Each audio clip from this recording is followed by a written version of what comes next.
Good evening, Wheaton and friends. It's an absolute delight to be here. I've flown in from Seattle, where the coffee is good, but not quite as good as Sydney, Australia. Tonight, I'm not going to delve into my personal story because I feel that that is publicly available, and we only have 50 minutes to try to summarize maybe 1/3 to 2/3 of my doctorate.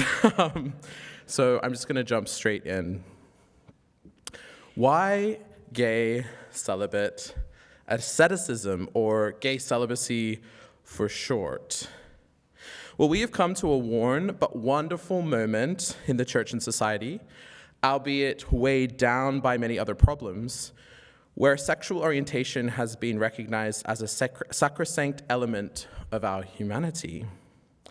I contend that this high view of sexuality emerges from the Christian tradition, most centrally from the figure of Saint Augustine of Hippo, who had an extremely high view of the creation of human beings, particularly emotion, desire, and sexuality, which is often stereotypically denied, which he takes from the Incarnation in City of God 14. Augustine saw emotions like desire, in contradistinction to most of the early church fathers, as a pre-fall aspect of our humanity, affirmed when rightly ordered because of God's assumption of our human nature in the Incarnation. Conversely, Augustine also had a crisis-based theology of the fall, where these extremely good aspects of our humanity lost their original alignment with God's purpose or order for creation. That's a very important concept, order, created order. I will contend in this lecture that a side B view, which I have up here, you can read the definitions, I won't have time to define it, namely one which seeks to honor the creational order of sex difference within marriage without enshrining it, is all too common. This enshrining is all too common in oppressive heterosexism. And actually, this side B view puts these goods in a particularly high, dare I say, sacramental view. Many falsely read Augustine to say that he had a low view of sexuality and desire, and what is often missed in this reading is that Augustine's theology centered the most drastic effects of the fall and entry of sin into creation, precisely because sexuality and desire are cast more broadly as such a fundamental part of our very good pre-fall humanity. Our whole society in this sense is, I'm going to contend, Augustinian, and has followed Augustine's lead. In an examination at Oxford, I was pressed by my examiner, who is one of the world's greatest Augustine scholars, why I chose him to give an account of gay celibacy when most of the other church fathers and tradition before him affirmed celibacy as the pre-fall state, and marriage and sex, at best, an afterthought, at worst, the effect of the fall. I responded that it was precisely because Augustine leads not just to a negation of gay orientation, but one which can also affirm aspects of it as part of our good humanity. In light of this, the account of gay celibacy I advance then is quite a recent phenomenon and innovation which is resourced from traditional Christian bases. Unlike a clandestine or repressive celibacy which dares not speak, this kind of celibacy casts itself as a distinctly gay or queer celibacy. It does not shy away from the necessity of sexual orientation as a subsidiary but impermanent part of our human identity now. Sexual orientation will pass away and take on a new life in the resurrection. And I will show in brief dialogue with my own story, Augustine, Cambridge professor Sarah Coakley, and Oxford professor Oliver O'Donovan, the way that gay celibacy reveals that love is itself sacrificial and erotic, but not necessarily sexual. Any witness like this, which takes on the conditions of a graced self-sacrifice, emerges from the knowledge of how God saved us and sent his only Son to die and rise, agape, because he deeply desires union with us, Eros. In this act, God has come to restore the metaphysics of love which have fallen, to reconcile our human eros, which is our unitive desire to participate in the good, and agape, the self-giving love we see in Jesus Christ and in relationships where they are rightly ordered. In gay celibacy, then, as well as a well-ordered reformulation of desire, a vision of love which goes beyond marriage and yet is reflected in it. Gay celibates radically privilege what is signified by marriage over the sign of marriage itself. Gay celibacy represents in this way a radical opportunity for a renewal, not just of our understanding of desire or human nature or sexuality, but of God himself. In light of this, it is a joy, privilege, and honor to have been invited to share this research with you all. I originate from Sydney, Australia, where I encountered God in a pub in the gay quarter of Sydney as an agnostic, atheist, gay activist in March 2009. And this research is really the summit of my own personal experience. It's very hard to come from a neutral standpoint to these questions. So this research really is coming from my own personal experience as well as the tradition of theology, Christian theology in particular, orthodox Trinitarian Christian theology. In queer theological scholarship today, there is an assumption that gay celibacy to core is oppressive or simply the product of conservative church apologetics. And yet gay celibacy, as I define it, is a deeply queer phenomenon, charting the intersection of the experience of gay orientation and a radical focus on a theology of love, which gives primacy to our desire for unity or intimacy, or as the Christian tradition calls it, Eros. My research emerges from the notion that to be gay and non-repressively celibate is queerer than both the often quite lackluster and idolatrous alternative positionalities that fight over the good of marriage. Although us gay people, we did take the idol of marriage pretty fabulously off the heterosexuals. In distinction to my view, Yale queer theologian Lynn Marie Tonstad has characterized gay celibates as the public relations job of churches who are conservative and historically orthodox, and for her, necessarily homophobic. Quote, "This is the official public relations line of many of the churches that continue to condemn homosexuality. We don't condemn homosexual people, they say, only homosexual acts. Given the cultural legitimacy that churches continue to lose on the basis of their homophobia and sexism, it's understandable that they should seek ways to moderate the intensity of their condemnation. Such churches, or those who have chosen to live celibate Christian lives because they are gay, argue that faithful gay celibacy will be rewarded in heaven and constitutes a form of Christian friendship approved by God, as long as such friendship does not turn sexual. Homosexuals, like alcoholics, are given a difficult burden to bear from birth, but God will also give the power to overcome the inclination, or at least to avoid succumbing to it." End quote. Tonstad's view is characteristic of the wider queer academy, and it risks covering over a particular population of religious, and in this case Christian people, that are seeking to be gay and celibate from a deep and integrated authenticity of faith.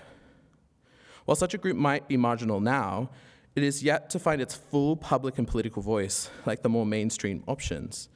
In contradistinction to this covering over of gay celibates, I show how a non-repressive erotic gay celibacy challenges the church world, in this case, contemporary Anglican approaches, and those of queer theologians like Tonstad. But because of time, I can't talk about Graham Ward, who's the queer theologian I selected in my thesis.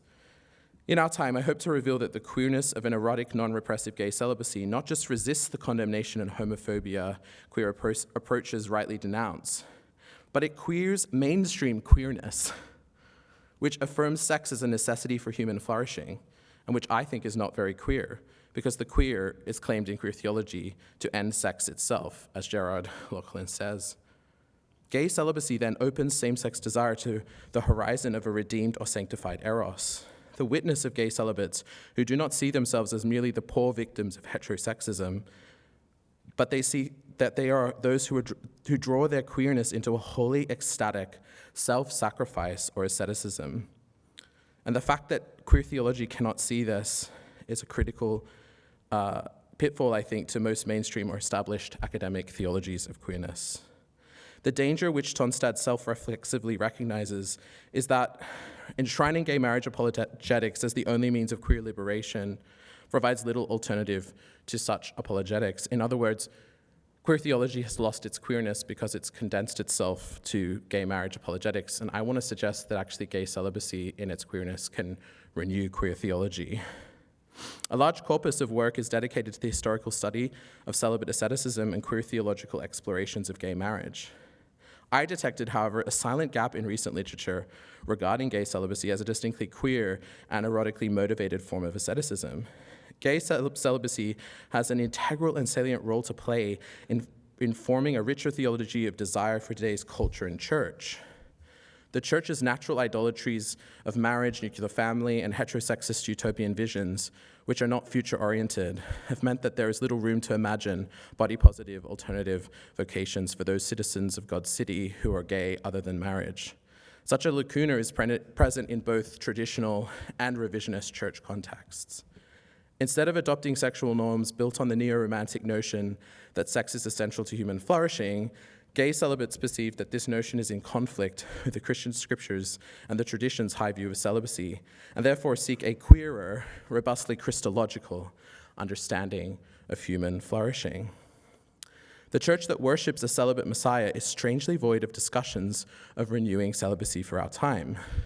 The Church of England's House of Bishops Working Group on Human Sexuality, Article 131/132, states that the Christian tradition has much to say about celibacy, although the church of today has not always been very articulate about its own inheritance. As is well known in the history of the church, celibacy has been upheld as a superior vocation to marriage. As that understanding has in effect been reversed over centuries, it is important that the case for celibacy is made afresh.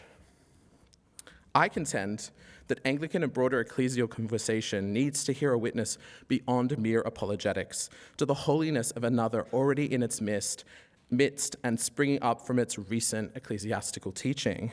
Celibacy has often been omitted from the program, but it has become associated with repression and suppression. And so we need an erotic, positive account of celibacy, and one which is continuous with its queer past. Tonstad examines the way in which queer theology has often been limited to a theological defense of gay marriage, which has limited its inclusivity.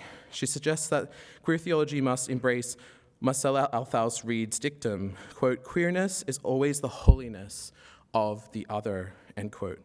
So what is the holiness of the other within queer theology?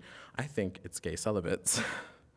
As British queer theologian Susanna Cornwall summarizes regarding Judith Butler, quote, "As soon as queer is defined or claimed by one group to the exclusion of others, it loses part of its capacity to critique and resist normativity. As Tonstad states, queer theology is not about apologetics for the inclusion of sexual and gender minorities in Christianity, but about visions of socio-political transformation that alter practices of distinction, harming gender and sexual minorities, as well as many other minoritized populations," end quote. Patrick Cheng defines queerness as a form of religious life, especially one that is, quote, "transgressive or opposed to societal norms, particularly with respect to sexuality and gender identity," end quote. It almost feels like they're describing gay celibacy. In this sense, what is queer elides a static definition, adapting to the reconstruction of norms and contesting protological retrievals of the human that exclude certain groups and deny bodily trouble.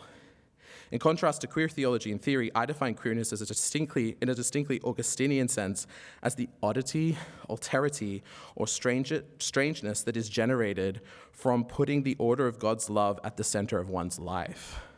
To desire God most radically above all else generates a strangeness in a world which seeks to resist this with other orders of love. This kind of peregrine or pilgrim-like oddity is the queerness that is often missed by mainstream queer scholarship, and one which I think systematic theology and ethics can excitingly begin to try to articulate. The gay celibate Christian who casts their celibacy away from a repressive celibacy but engages in it from a deep place of grace and union with God can proffer a vital contribution to such an articulation. A clash is detected by the gay celibate who denies themselves to be more radically included in the eventual transformation of the created order Christ incarnationally vindicates. Through such an account, the dilemma of same-sex desire is located as a struggle with the misalignment that happens after the fall with the created ordering of marriage, and then introduces a Theodicean element to discussion which has been deficiently understood by the ethics of the church. Queer theory and theology loses its queerness when it tries to deny the difference in gay people in terms of their desire in relation to creation and sex, and the sacrificial and erotic pathway of gay celibacy with a different view of human flourishing, which does not involve the call of cruciform exclusion that all disciples must undergo. In order to do this, I appeal to Augustine, drawing an analogy between the alterity or queerness of holy virgins, particularly women, in Augustine's time, and gay celibates in the church landscape today. I then work through the prominent Anglican theologian and ethicist Oliver O'Donovan's notion of created order to articulate the difference of being gay, generating a distinctly Anglican gay self-consciousness. Then I illustrate how my account of gay celibacy both embraces feminist Cambridge theologian Sarah Coakley's theology of desire and disagrees with it in regards to its lack of Christological focus. Due to time, I've had to cut my critique and appreciation for Anglican queer theologian Graham Ward's erotics of redemption and gay marriage, and, unfortunately, Richard Hooker's laws of nature and how they apply to gay celibacy, but you can find this in the academic monograph coming out with T&T Clark Bloomsbury soon. I then conclude that gay celibate asceticism is most thoroughly Anglican and profoundly queer because it challenges not just the idolatry of marriage at the heart of the church and culture, but its vision of God who is love. As Wesley Hill, an Episcopal priest and a prominent voice in the celibate gay or side-B movement states, quote, "Marriage, I argued, was intended in God's plan to be male and female. Jesus says as much when he reaffirms that teaching from the book of Genesis. And any sexual intimacy outside of that marital bond missed the mark of God's design for human flourishing. I do not harbor that theological belief because I had experienced any diminishment of my longings for same-sex love. That seemed to be clear teaching of Scripture, and I wanted to be faithful to God. But God, I believed with equal conviction, could not possibly be asking me to live without love." End quote. Part 1, Augustine. For Augustine, desire is a substructure of love. Quote, "When one kind of body gravitates to its proper place by its own weight, it calls other bodies to its loves. Troubled bodies are not at rest as long as they are disordered, but once brought to order, they find their rest. Now my weight is my love, and wherever I am carried, it is this weight that carries me." End quote. As Augustine opines, quote, "Take away death, and the body is good." Great. "Take away death, and the body is good. Let death, the last enemy, be removed, and my flesh will be forever my friend." For Augustine, there is little differentiation between love and desire, and the words amor, delectio, and caritas. You can see Trettle's analysis of Augustine's use of desire of love and love as synonymous in his book, Desires in Paradise. I adopt this particular view of desire, seeing it as such an essential part of love that, while not entirely synonymous, is coincidental and fundamental to any account of love of God and human beings. God's love protects us from misusing our neighbor according to a different order of desire, as God loves God's self through us. As Augustine states, quote, "And we, placed as we are among things of both kinds, both enjoy and use them. But if we choose to enjoy things that are to be used, our advance is impeded and sometimes even diverted, and we are held back or even put off from attaining things which are to be enjoyed, because we are hamstrung by our love of lower things. The human ascetical challenge involves having the right mode of desire for lower things, like sexuality, especially since they can become an impediment to pursuing desire for God or higher eternal things. Desiring things above, in turn, gives a renewed perception of the pilgrim pathway and created world that truly leads home by maintaining sight of Christ, who is the way home. For gay celibates, then, giving up the option of sexually loving the same-sex other is sacrificed to move forward in pilgrimage and to retain a centrality on rightly using creation and the good of sexuality. As Augustine states, quote, "When a man lives according to the truth, then he lives not according to the self, but according to God. It is because man was created righteous to live according to his Maker, not according to himself, doing his Maker's will and not his own. Falsehood consists in not living in the way which he was created, for which he was created. Man does indeed wish to be happy, but he lives in such a way that it is not possible for him to be so," end quote. The gay celibate then radically centers God over themselves, even with the particular queer or complex dilemma of same-sex desire. The gay celibate faces this general problem for human beings, as well as a second-tier problem related to ordinate or aligned desire with the sexually differentiated good of marriage within God's creational order. Such a difference of relationship generates an extreme otherness, both on account of being a pilgrim who's oriented so extremely by God's love, and a pilgrim who does not relate due to their difference of orientation with the structures of good in creation as easily as a heterosexual person. This is where the gay celibate is different to the Holy Virgin, usually a woman in Augustine's time who chose with the potential option of marriage as they desire it. There is therefore an analogous and disanalogous relationship between the Holy Virgins of Augustine's time, who queered the Roman patria that was oppressive to women as just procreators for the empire, and gay celibates today. For the gay celibate Christian, accepting this differentiation, which is unchosen, requires a more complex sacrificial demand than being straight, requiring a particular impartation of grace on account of the difference and the volitional narrowing which it incurs. The call of desire is not first to a gift, but to the sacrificial worship of God, as we see in Romans 12, 1-3. Sacrifices come before gift. Due to the injustice of the discordia malum, the random effects of the fall, which produces a differentiation of desire towards the same sex, requires great ascetical sacrifice. Great grace meets this sacrifice, resisting a license to sin by moving beyond, which would be moving beyond God's created order, by sexually loving the same-sex other. Celibacy becomes an extreme default for gay Christians, except where the rarer grace of mixed orientation is extended by God. Mixed orientation marriage is extended by God. If erotic love in marriage for Augustine is an image, sacramentum, of the divine love, then it might seem paradoxical that a gay person should remain celibate and not seek a gay marriage or union. Gay celibates seek sacrifice first, even if their sense of gift or vocation may be toward marriage. Eugene Rogers, taking aside a perspective, argues it would be better to live an erotic life to the full in such a union to most completely signify the transcendent love of God. Such a conception draws from the Christian tradition, which sees marriage as a sacrament or a holy sign. This approach, however, misses the particular dilemma of gay celibate pilgrims. The gay celibate exists as a hyperqueer pilgrim, a new subject, a heavenly alien with a disruptively queer witness among the civitas terrena and the natural idolatries which threaten the civitas Dei. Gay celibates are an instantiation of holy virginity, which also needs to heed the important anti-Pelagian warning Augustine gives to the Holy Virgin Demetrius.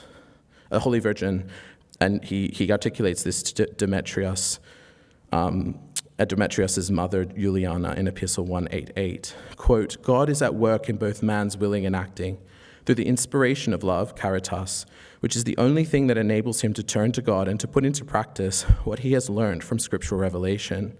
Mere knowledge of God's law is not enough to bring it into effect." I love that. Only love that God bestows helps to walk in that direction, end quote. Like Augustine's Holy Virgins, celibate gay Christians are free from begetting sons of men and are therefore enjoined to look on Christ as their lover. You, he says, quote, "are at liberty from the bonds of marriage. Gaze on the beauty of your love. Contemplate him as equal to the Father," end quote. Augustine writes to sway the holy virgins of his time from Pelagian pride. Quote, "Step forth, come to him and learn that he is meek and humble of heart. You are to go to the one who came down from heaven because of the weight of his love." End quote. These are beautiful words from Augustine. David Hunter, who argues that holy virginity was queer, and queered the norms of the Roman world around it in Augustine's time. He states in his essay, "Was Celibacy Queer?" Quote, "Celibate Christians find themselves embraced in a heavenly eros," as Eusebius put it. By dying to earthly life, they anticipate the life of the resurrection. In a number of ascetic writings, one finds the notion that the celibate man or woman has entered into a spiritual marriage with Christ.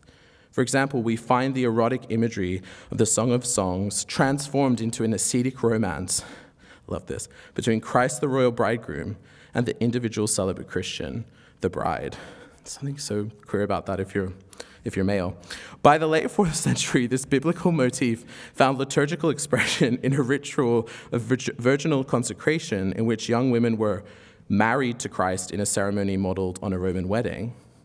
Augustine, for one, hoped that the virgin's spousal union with Christ might result in a more intense love of Christ. End quote. So I think this intense love of Christ is shared by gay celibates and holy virgins alike. Hunter then goes on to argue that these holy virgins that were driven by this eros were queer in that they subverted the oppressive norms around them and challenged structures of power. In this sense, holy virgins echo a deeply Christological rationale of love as intense exemplars of Christ's own celibacy, in a way similar to and yet distinct from celibate gay Christians. There is an overlapping queerness to be found here in the power of non-repressive celibacy. They join the archetypal Holy Virgin in Augustine's writing in counteracting a dualistic view of love which splits agape and eros, such as in the 20th century Lutheran work by Anders Nygren, Eros and Agape, which casts Eros as self-oriented, egotistical human love, and agape as God's pure, righteous love. Nygren's misunderstanding of the erotic nature of love and its ascetical richness not just misreads Augustine as embracing a false aspect of love, which is self-oriented, undermining Augustine's high view of the body's loves when affected by grace, but undermines celibacy altogether. The Nygren-esque dualism we find in the church even today, which sees gay articulations of the self and identity as necessarily anti-agapeic, can be drawn back to this harmful dualism, which is not natively Augustinian, or in my view, Christian. For this reason, Nygren's dualism between Eros and agape risks both a return to a proto-stoicized view of same-sex desire in the church and a dangerous erotic culture, one where gay celibates are exposed, and one which they expose and subvert, which cannot disentangle both the good and sinful aspects of desire. As Ole Sigurdsson argues, it is only in the last 2 or 3 centuries that a theological erotics has fallen into disrepute. This might, at least in part, be the consequence of the modern association of eros with sexuality, but such an association is not typical for the ancient Christian tradition. To Augustine or Gregory of Nyssa, eros, or its Latin equivalent, amor, stood for the love of God, end quote. For Augustine, eros, or his erotically inflected use of the word amor, becomes, quote, means for a more profound understanding of agape, end quote. Nygren's bifurcation between agape and eros defined eros as the egotistical antithetical desire to agape alongside the eschatological horizon of modernity that tends to reduce sexuality to reproduction, and now in the apologetics of various factions of the church, marriage. Quote, the special joys of Christ's virgins are not the same as those of non-virgins. Even if the latter belongs to Christ, others have joys, but none of them have this kind, end quote. Ultimately, for Augustine, the superiority of celibacy over marriage lay in the capacity of a celibate Christian to love God more wholeheartedly, whereas married persons were always divided in their attentions and affections. The manifold grace of God can meet each situation with the universal default of celibacy and can fill any grievous lack experienced by gay and non-gay disciples alike. Furthermore, there are other options and concessions for gay celibate Christians as well, like mixed orientation marriage. But I'm bracketing these off for the sake of time. While that suffering is important pastorally, it remains the case that marriage is not a necessary good for human flourishing, as we see in the person of Christ. For the gay celibate, claiming that gay marriage could be a legitimate charism denies the innate oddity of being a gay pilgrim who, because of this discordia malum, must wrestle queerly in the created order. For the side-B Christian, the desire to have marriage as heterosexuals do is a way of fleeing rather than embracing the queerness of their particular difference, and the way it is embraced in the celibate example of Jesus' life. Sexuality is understood not just as an ethical problem, but a theodicene or theodicy-based dilemma, which God justly rewards with a name better than sons and daughters in a similar way to the eunuch in Isaiah 56 and Acts 8. The church must not leave gay disciples to face such a complex ethical and theodicene wrestle with the moral ordering of sex difference of marriage, as affirmed by the scriptural witness, and the patterning of unity within diversity of the triunely instantiated creational structure of the body and world. Such a wrestle is very difficult for the gay Christian and is one shared alongside non-gay pilgrims with their own burdens and crosses. Such a grief makes gay celibates more reliant on redirecting their eros through Christological reorientation.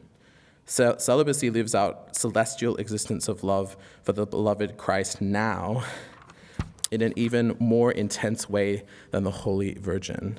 This increased intensity of gay celibates is due to the heightened sense of tension, discontinuity, and queer continuity in their current state of desiring. Same-sex desire runs counter to the created order, and yet in gay celibacy is gained as the intense gift of joy that comes with living as one was created. This gift is an erotic power which, when motivated by another order of love, drives the desire towards the eschatological end of love, where sexual desire will be entirely eclipsed by heavenly eros. Such an ascetical path echoes Jesus' own martyrdom and passion, which we'll explore in the next part of this talk.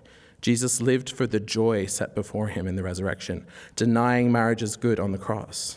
Gay celibate witness, given in this two-tiered asceticism, could be likened to the greater asceticism of martyrdom in Christ, which according to Augustine is higher ascetically in the hierarchy of witness. Quote, whether fruitfulness 100-fold is to be assigned rather to martyrdom, the 60-fold to continence, and 30-fold to marriage, or again, whether virginity and martyrdom combined make up the 100-fold, while virginity alone occupies the 60-fold, there are still more gifts that can be allocated to these different categories. And I would like to say that gay celibacy is a mix of a kind of erotic martyrdom of an unchosen sexual orientation and the reward that is given to virginity in this text. This is a different category that Augustine hadn't imagined. For Augustine, such martyrdom is not the individual's choice, but given mysteriously by God's will. Gay celibacy reads sexual orientation as one of the different categories that Augustine made space for but did not anticipate. Augustine gestures towards future innovations from his theology, imagining variation in how these ascetical options might interact with other anthropological concerns, like same-sex desire.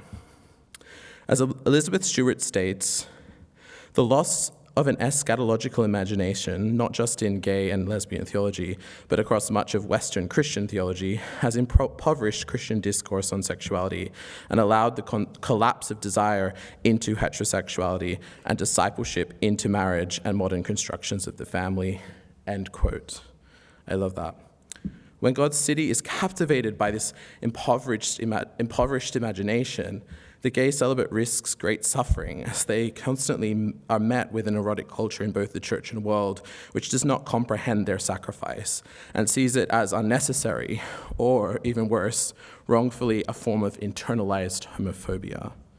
Gay celibates can be a vital gift in renewing the imagination of those that idolatrously grasp for marriage and its goods, moving the sight of the married in the church towards Christ and his richly envisaged horizon of resurrection, love, non-sexual but erotic. They are not simply to become monastics who are cut off from these goods, but fellow pilgrims to these who are tempted to in a compromised way, misuse the creational goods of marriage and sexuality. And so now I'm going to turn to Oliver Donovan, who gives us a robust account of this created order or moral order idea. Having defined desire and love in a robustly Augustinian sense, and having established aspects of disanalogy and analogy between holy virginity and gay celibacy from an Augustinian base, I now turn to O'Donovan's moral theology to move us from historical analogy into ethical reflection. Oliver O'Donovan wrote one of the most distinguished works of particularly evangelical Christian ethics, Resurrection and Moral Order. I draw from this text and others from his oeuvre to give an account of gay celibacy in relation to the moral or created order of sexual difference in marriage and the misalignment of same-sex desire with this order. O'Donovan emphasizes Christ's vindication of the moral order through resurrection. Quote, "The triumph of the Son prepares the way for the future triumph of his brethren, mankind as a whole. But this eschatological triumph of mankind is not an innovative order that has nothing to do with the primal ordering of man as creature to his creator. It fulfills and vindicates the primal order in a way that was always implied, but which could not be realized in the fallen state of man and the universe," end quote. O'Donovan provides essential moral and effective foundations for gay celibacy and enshrines it as a sacramental form of existence that befriends the body's gift and trouble. Quote, "Our relationship with our bodies is a moral task and not an event which may or may not transpire. It involves accepting this gift and learning to love it, even though we may have to acknowledge that it does not come to us without problems. Our task is to discern the possibilities for personal relationship which are given to us with this biological sex and seek to develop them in accordance with our individual vocations," end quote. He continues, quote, "The pastoral challenge that the gay phenomenon presents to the church then is not primarily emancipatory, but hermeneutic. And that is the supreme justification for a conciliar process that will take up the experience of homosexual Christians as its leading question," end quote. And we've seen that in the Church of England recently. For O'Donovan, quote, "Morality is man's participation in the created order. Christian morality is his glad response to the deed of God, which has restored, proved, and fulfilled that order, making man free to conform to it," end quote. Desire is, quote, "the opening of love to time's distribution of created goods," end quote. The fallen order displays something of the grandeur and beauty of its created nature. However, the point is simply that striking bargains with the world is not the imitatio Christi. Christ's followers are called to bear their cross, to mortify those aspects of their own nature which are inclined to compromise upon the earth. They are called to accept exclusion from the created good as the necessary price of a true and unqualified witness to it. To put gay celibate asceticism in O'Donovan's gloss, gay celibates are excluded from one created good of marriage only so that they can be more radically included in its eventual transformation in the resurrection.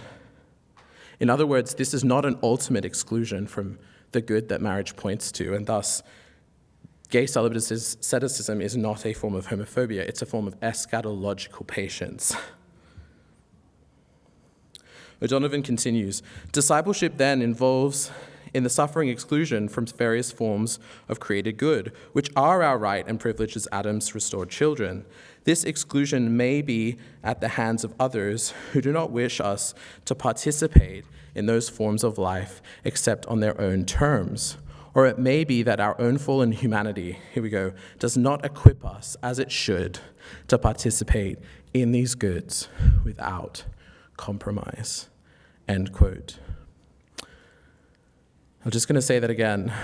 It may be that our fallen humanity does not equip us as it should to participate in these goods without compromise. And so the gay celibate Christian says, my fallen humanity doesn't allow me to do that without compromise.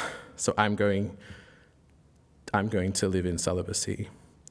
O'Donovan's moral theology of desire reveals a rich theological account of gay celibacy as an evangelically effective asceticism or martyrdom-like holy virginity, as we have begun to see in Augustine. In critique of O'Donovan, however, queer theologian Gerard Loughlin states, In reading Oliver O'Donovan in light of Judith Butler, I'm attempting to show that in one sense she's a better theologian than he is, because she has not sought to stabilize the movement of bodily desire against what they, bodies, are called to be. She is open to a becoming that he forecloses, and forecloses not in the name of a revealed order, but in the name of a contingent, counterfactual imagining of nature that includes the one order that theology discloses, the movement of all being towards its end, and in particular the movement of human beings towards God, the becoming other that theology names theosis, end quote. I think gay celibacy enters the scene at this crux as a queer option that brings Oliver O'Donovan's account of order forward into radical eschatological affirmation and relativization, thereby replying to Lauchlin's objection. Christ is the mediatorial subject and actor from above who retrieves moral order not as an attempt to condemn the creature, but affirm the creaturehood and the ascetical gift of the erotic body. It is no wonder then that Christian asceticism and queerness are so profoundly overlapped. O'Donovan intersects with Judith Butler in asking more exactly how the fall can be accounted for when it comes to our bodies now. Modernist counterfeits of gender, however, do not affect the affirmation of an ontology of sexual difference as ethically important from the resurrection future to now. So rather than trying to go back to the garden, if we read it from the resurrection, this sexual difference still matters in the moral order, but I think in a way that doesn't oppress gay bodies. The hermeneutic affirmation of sexual difference in the Pauline and Augustinian view is eschatological and safeguards creation from sacramental misuse in this way. The created order is vindicated, restored, and transformed beyond itself in the resurrection, where marriage will pass away, only maintaining the good of the human sex body Jesus took on in the incarnation. Love structures our awareness of the world and our appreciation of its ordered values, rejoicing in the world as God's creation and its history as the stage of God's self-disclosure.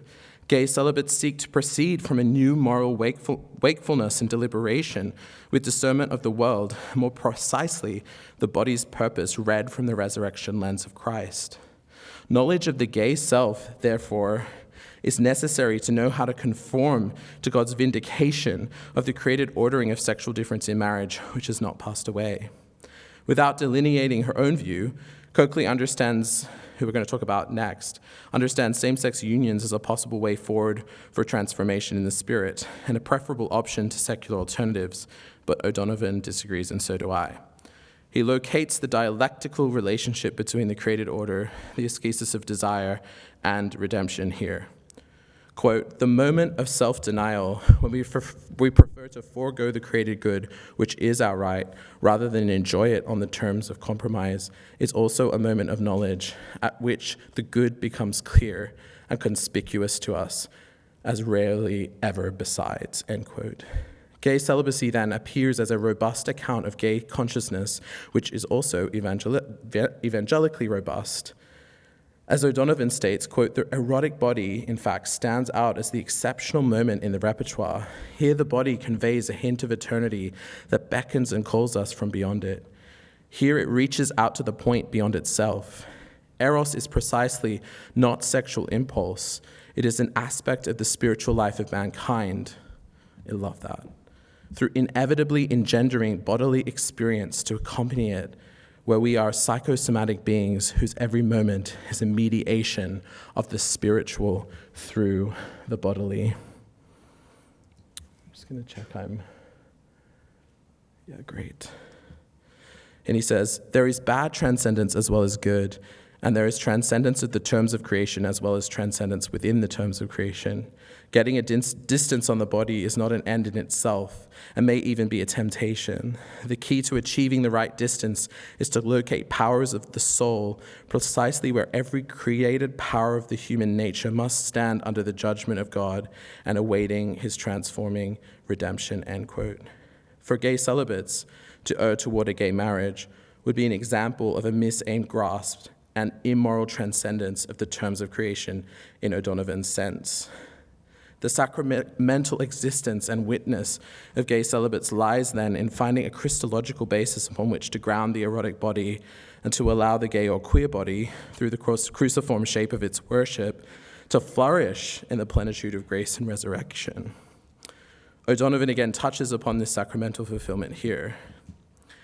Quote, if we fail to carry the act of moral reflection through to its conclusion, and if we fail to inquire as to what the erotic body is a medium for, then we end up investing our perfectly ordinary experiences of sexual attraction with an ontological weight that is, in fact, a borrowed transference, and in our confusion, we fail to understand either ourselves or our bodies, end quote.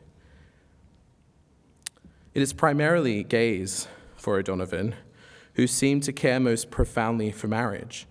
Gay celibates seek to understand their bodies and desires within the frame of a new mind, no longer the phronoma sarkos, or mind caught on the flesh, which cannot act or receive the mediation of Christ to us as hilasterian. Such a sacramental existence resists this borrowed transference through the renewed mind in the spirit, which lives into the moral order, driven by anticipation of the fulfillment of erotic desire in their new creaturely life. Quote, gays do not always present themselves as natural liberals. The specialness of gay experience is important to them. It was an insight into this logic that led the late Michael Varsi to insist that the natural discussion partners for gays who took their own experiences seriously were Christians of a more conservative stamp, for whom sex was also a matter of interest as such, end quote. In the self-reflection of pilgrimage, many queer disciples will discern moral order as they come to know the gospel, and thus see the world and the telic purpose of their desires to have a different meaning to the mainstay of academic queer discourse. Elizabeth Stewart highlights how queer discourse is identified, quote, in two ways. Queer theology ends sex in the sense of overcoming sex's untruthful and oppressive regime, and in showing the telos of sex to be other than reproduction, end quote. This is exactly what gay celibacy does, but without undermining the created order. You don't need to take queer theology's way of affirming gay marriage to do both of those things. In Oliver O'Donovan's way, gay celibates refuse to generate their self-understanding according to the contingent and fallen good of sexual desire, but rather the epistemic effects of Christ's life, which affirmed, vindicated, and transformed the moral order. The gay celibate emerges as a queer Augustinian subject who seeks to inhabit the order of creation and in the graces of redemption and Pentecost. The queerness of the pilgrim pathway lends a renewed moral significance to sexual difference by moving the telos of desire in the created order toward a different interpretive horizon in the civitas Dei. Gay celibates live toward this queer horizon of hope, which frees the discussion from being an apologetic vindication of procreation, sex, and ideological heterosexism, or the idolatrous grasping at the goods of marriage, without undermining their Christological importance. Qualified by Coakley's model, which we're going to talk about, gay celibacy is a position which can resist legalistic oppression by providing a pathway of discipleship that infuses the erotic body with the eschatological hope of Jesus Christ. O'Donovan summarizes this here, quote, when the gay experience becomes self-reflective about its own specialness and invites interrogation in its own right, not merely as another instance of a hard done by underclass, its usefulness to the liberal project will be at an end.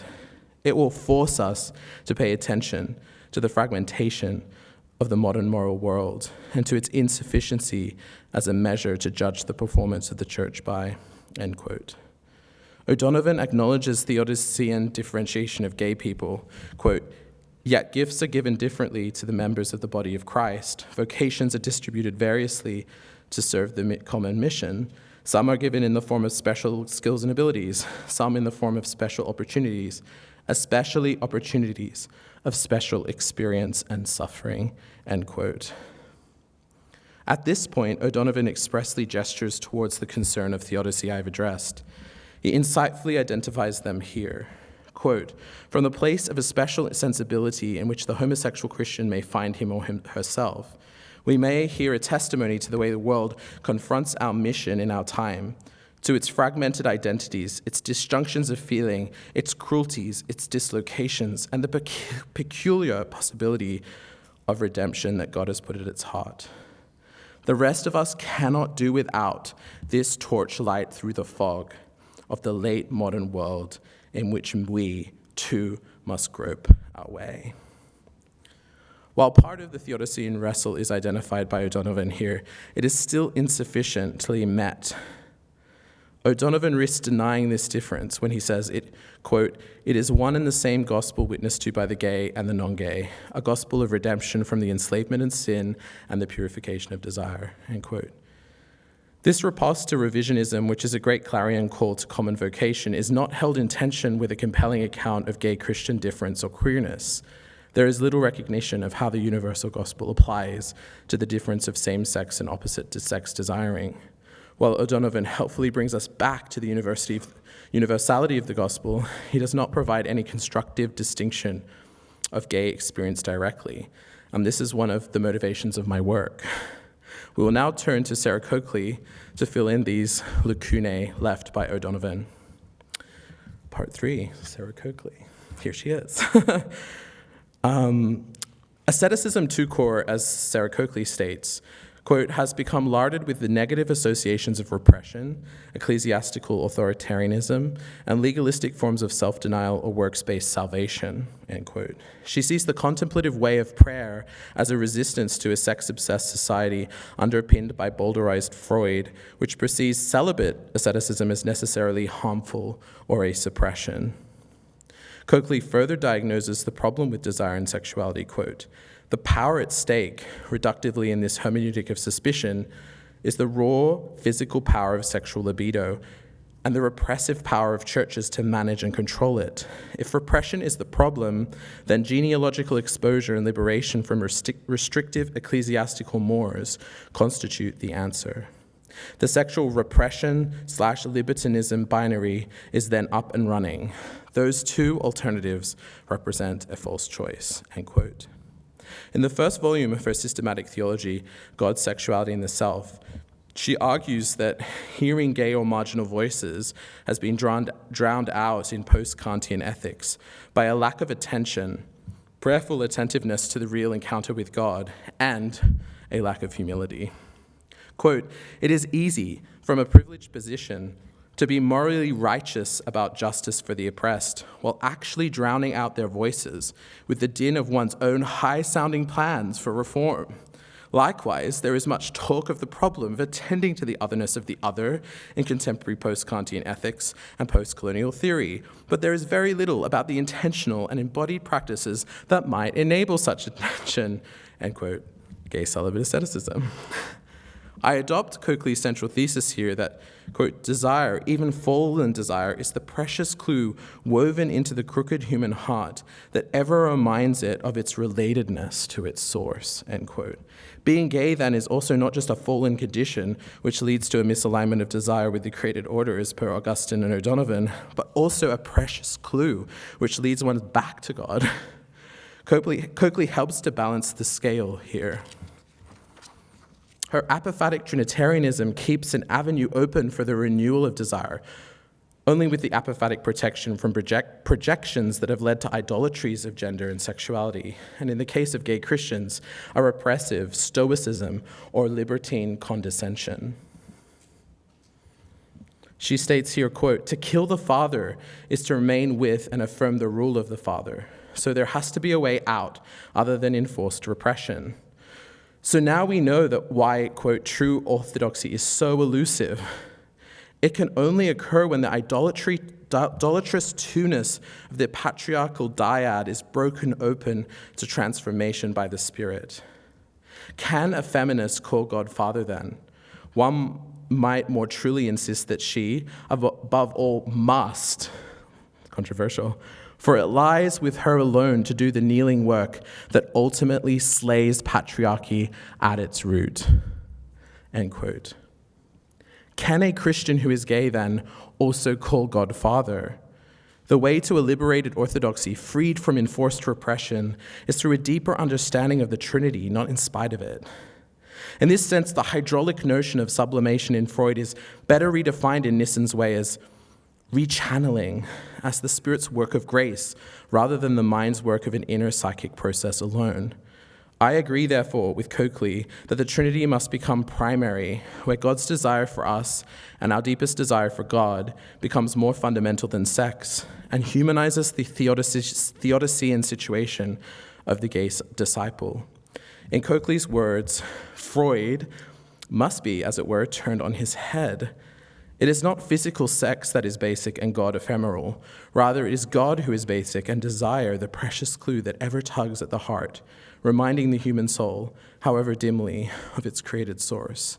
Hence, in a sense that will be parsed more precisely, as her book unfolds, desire is more fundamental than sex. It is more fundamental ultimately because desire is an ontological category belonging primarily to God and only secondarily to humans as a token of their createdness in the image.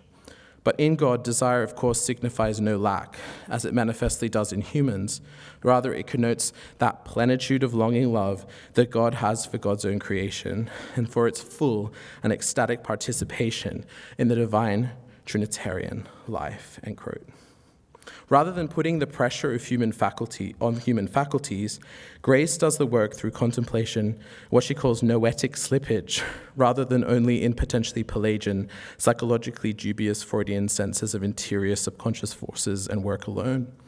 As explored in Augustine, desire redirection happens through the influence of Christ's body on our body as he moves our loves toward him and away from other orders of love. Coakley's asceticism calls us to offer up our sexuality and body to the Spirit's ascetical reorientation, which avoids repressive stoicism and embraces the upward call to offer up our desires to sanctification in God. Coakley begins her critique of the modern ascetical crisis in the Church with an appeal to correcting a pseudo-Freudian platitude at its center. Quote, a popularized form of Freudianism is often invoked in support of this latter view about the impossibility of celibacy. But this is odd, because Freud himself never taught that social harm comes from what he called sublimation, end quote. Much of the cynicism towards celibacy emerges for Coakley from a deficient theological anthropology of desire, borrowed not from Freud, but from a popular-level commodification of desire, which wrongfully insists on sexual expression for human flourishing and wrongly designates celibacy as part of the cause for sex abuse crises. I proffer a purgative asceticism like Coakley's, which sees lack as a way toward fullness in Christ. Christ is both the Redeemer and incarnate exemplar of human prayer who renews the desire of prayers from the objective moment of Gethsemane, and subjectively through his mediation to us in the Spirit's wordless groaning and prayer. Coakley does gesture towards how Jesus Christ is the Redeemer of desire first in the Incarnation, but does not actually lead us there in the end, which is my problem with her work, at least up to now. Quote, when one thinks rightly of God as Trinity, the Spirit cannot bypass the person of the Son or evade thereby his divine engagement in Gethsemane and Golgotha, and yet she doesn't talk about it. For that is a fundamental implication of the principle of the unity of Father, Son, and Spirit. One might even say then of human engagement with God at its most profound, that the Spirit progressively breaks sinful desires in and through the passion of Christ. In this sense, Coakley points to the reconstruction I propose in the latter half of my work, that gay celibacy is a spirit-driven, cruciform asceticism which allows desire to be broken open to a renewed perception of the cosmic order by the Son's passion and ascendant mediation of the Spirit. The modern employment of Freud has helped us to see that much of our desire is manipulated unconsciously. I'm just going to go back here, sorry. Quote, the challenge is to identify the difference in these many desires and how to move from corruption to the sublime within them by processes of formation, self-knowledge, humility, and progressive reliance on divine grace. For Coakley, Freud excavates the unseen subconscious forces and powers, as well as the fact that human desire also animates good instincts and longings. And she adds, our deepest longing for God. Coakley reveals how Freud's Eros, the propulsive force for life and union, needs then to be sublimated or redirected, in part due to its potentially destructive effects on the other. She explains that Eros has a particular difficulty while showing it is central to how we are drawn to union with God and each other. Unlike Freud's thanatos, the effects of death on our desire life, which destroys relationship, eros is conversely the drive that presses towards union, exocentric and future life. Coakley helpfully highlights how this was developed by Freud into what he called the ego and libido. Quote, complete suppression of man's aggressive tendencies is not the issue. What we try is to divert it into a channel other than that of warfare, end quote. Freud's theory of rechanneling psychic energy echoes Plato's ancient words of assent, and also Freud's related to celibacy. Quote, celibates have managed to direct their love to all men alike, rather than simply one chosen sexual love object, end quote. In other words, Freud was also defending a healthy, non-repressive celibacy. From Coakley's analysis, we conclude that Freud would not think that gay celibacy, which sublimates and rechannels same-sex desire into a greater fullness or good, is intrinsically damaging. Controversial. The essential problem with Freud's secular view of love, for Coakley, is that eros lacks eschatological or divine direction. This accounts for why modern culture, colored by a superficial or bowdlerized reading of Freud, failed to accept or appreciate a robustly Christian asceticism. Catherine Sonderegger summarizes Coakley's definition of eros this way, quote, the triunity desires to enfold the creature into pure desire. The spirit is the lure and chastening of creaturely yearning. Eros then belongs within agape, a divine seeking that groans within us with sighs too deep for words, end quote. The definition of erotic desire contra nugren and a superficial reading of Freud is platonically inflected, is mistaken. As Gregory of Nyssa says, quote, eros is agape stretched out in longing toward the divine goal, end quote. Or that is Coakley paraphrasing him. I contend from this that Christian asceticism's drive is erotic, and its origin and telos are found in the cross and resurrection of Jesus Christ. In line with Coakley's argument, gay celibacy is an option that emerges from a similar fault in the cultural conversation which fails to understand celibate eros. Coakley addresses such a fault. Her new asceticism helps us to avoid seeing gay celibacy as harmfully repressive in the bowdlerized hydraulic sense, and to see it as a non-repressive channeling in Nyson's ecstatic way.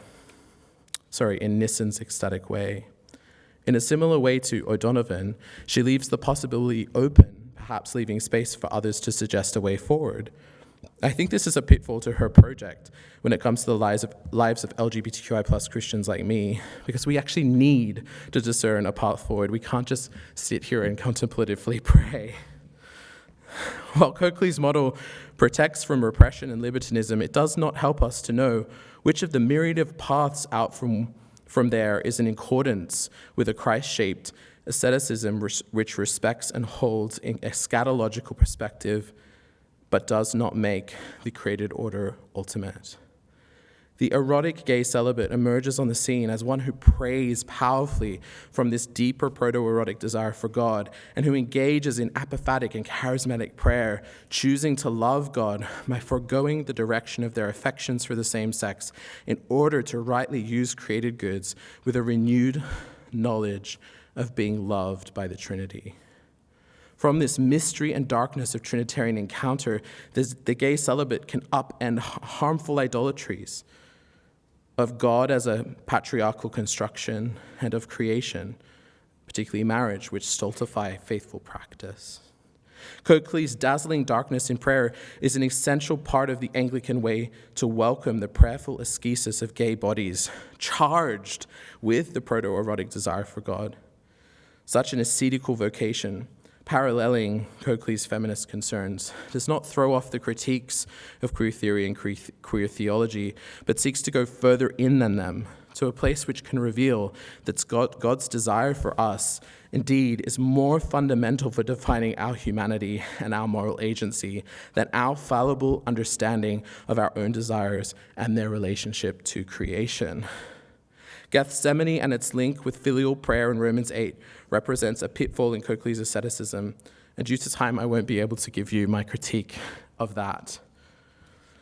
But Jesus' nature as the eunuch who forgoes sexual desire for a greater erotic desire in God can embrace the gay body into an ethical structure of the good that is clear, that says actually there's another way to not repress yourself, but actually ecstatically participate in the triune God.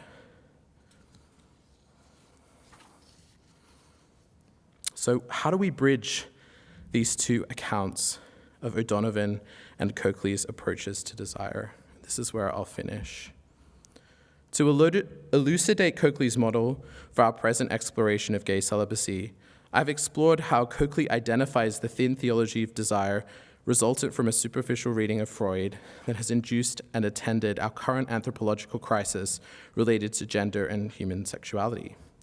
A synthesis of Coakley and O'Donovan helpfully proffers in its place a model for a new asceticism that retrieves the Trinitarian tradition of contemplative prayer to resource gay celibacy. With a more direct appeal to God's created order in Christ, Coakley's account can better hear the gay disciple in their own particular Gethsemane, generating the kind of renewed asceticism for which Coakley has called, and one I believe will look distinctly side B. I have shown, therefore, that Jesus' prayer to the Father in Gethsemane is not the only natural place to test and construct Coakley's argument, but essential to establish an ethical conclusion like gay celibacy. O'Donovan needs the richly Trinitarian account Coakley proffers to meet not just the ethical nature, but also the theodicy and differentiation of gay experience. Coakley benefits from a Christological integration of moral order in her asceticism from O'Donovan to meet the gay celibate's dilemma. And Coakley's approach offers to O'Donovan's moral asceticism a deeper, important, effectively and traditionally astute account of how erotics can drive exclusion from some created goods for the sake of intense inclusion in their vindication and transformation in Christ. On the one hand, this innovative interweaving of O'Donovan and Coakley's theologies offers a powerful corrective to confront not just the errors of libertinism or repression, but equally the false idols that undergird and empower them. On the one hand, Coakley protects O'Donovan's account from ignoring the theodicy and vulnerability of the body and our dependence on prayer to protect against idolatrous projection from misuse of the created order onto God. Coakley's theology of desire is what O'Donovan needs to avoid the susceptibility of his intense focus on created order to becoming natural idolatry, thereby protecting the gay erotic body from harmful repression and fostering healthy sublimation. Without the Word and Spirit's challenge in and through the triune life of prayer and contemplation, the Church has little way to resist both counterfeit erotics and natural idolatries of the polarities and dualisms which control the culture war. Coakley's move safeguards against natural idols, which privilege a certain cultural understanding of sexuality, and can ensure O'Donovan's account is not misread homophobically to exclude gay people through natural idolatry of the created order, read without the resurrection. Coakley's theology of desire protects O'Donovan's intense focus on moral and created order from becoming repressive rather than a sublimation of desire. I therefore conclude that 1, in order for Coakley's asceticism to meet the gay celibate, it needs greater engagement with how creation and the person of Christ and prayer-based tradition explored in Mark's Gethsemane. And 2, the Logos' assumption of our human nature in Christ is the essential theo-foundational and soteriological anchoring point for the Spirit's work of transforming desire in prayer.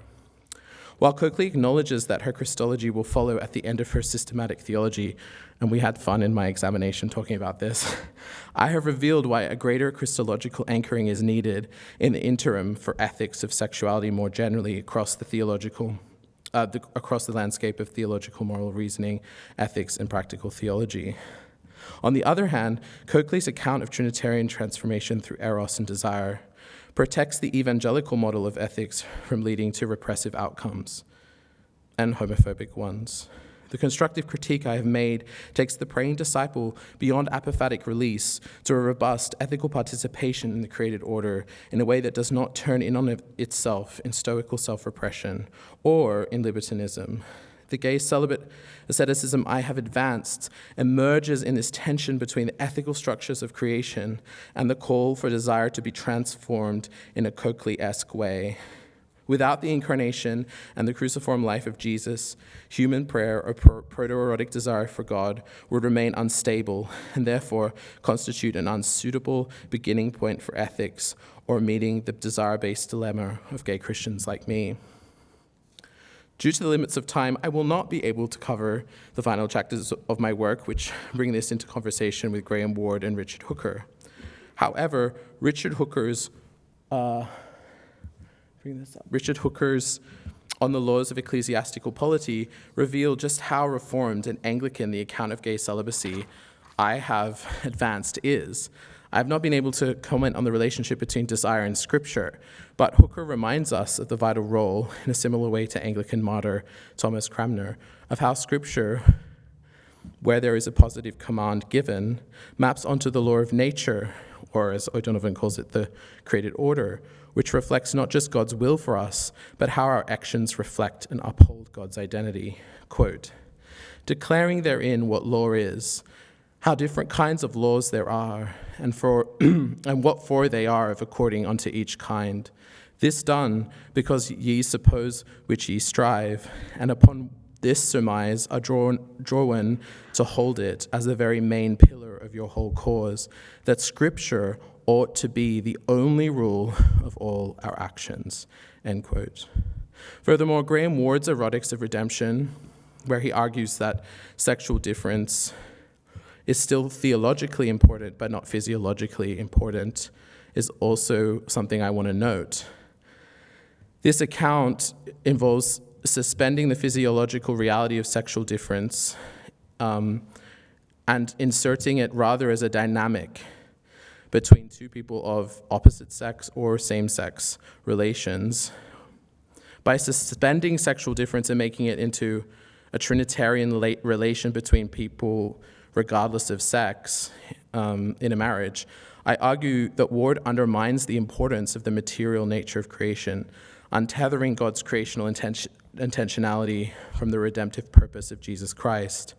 Ward's queer account undermines not just only our physical bodies through a Platonic dualism incompatible with Christian affirmation given in the incarnation of the sexed body, but also the creational from the eschatological. The human body tells the story of a future state. We cannot undermine the sexual difference of our bodies, as it is a sign linked to the future signified. If we do this, if we cut them apart, we instill a conflict between the God of the beginning from the God of the end. Also, gay celibacy can achieve all the redemptive effects in Ward's account of erotics without undermining creational order and the body's sacramental role in the life of God.